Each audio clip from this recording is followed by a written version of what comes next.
The 1980s began with the release of The Wall in 1979, a monumental success that continued to dominate the early part of the decade.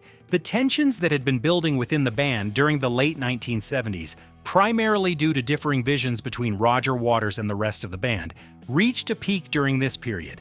The stress of creating such a complex album and staging its elaborate live shows took a toll on the group, leading to Richard Wright being fired during the production of The Wall. However, Wright continued to work with the band as a session musician, a testament to the complicated relationships within the group. In 1983, Pink Floyd released The Final Cut, an album that was essentially a Roger Waters solo project with Gilmour and Mason's participation. The album's themes were heavily influenced by Waters' disillusionment with societal issues, particularly the Falklands War.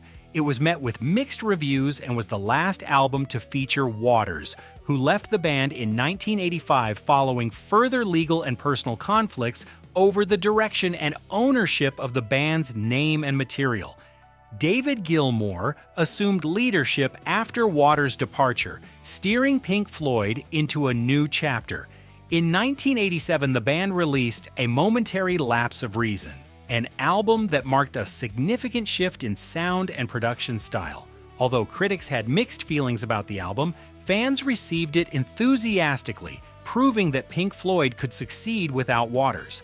The album's tour revitalized the band's popularity, featuring spectacular live performances that included elaborate stage setups and visual effects, continuing the band's tradition of theatricality. In 1994, Pink Floyd released The Division Bell, an album that featured a more collaborative effort within the band and marked a return to the thematic depth and musical experimentation reminiscent of their earlier work. The album was a commercial success, reaching #1 in both the UK and the US. It included tracks like High Hopes and Marooned, which not only won a Grammy Award, but also showcased Gilmour's guitar work and the band's enduring knack for atmospheric compositions. This period in Pink Floyd's history was not just about the music, it was also about resilience and reinvention.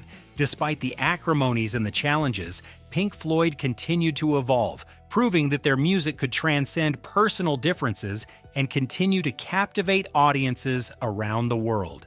In our next episode, we will look into the legacy phase of Pink Floyd, exploring their sporadic reunions, solo careers, and the enduring impact of their music on subsequent generations. Join us as we continue to explore the enduring saga of Pink Floyd, a band that has become synonymous with artistic innovation and musical prowess.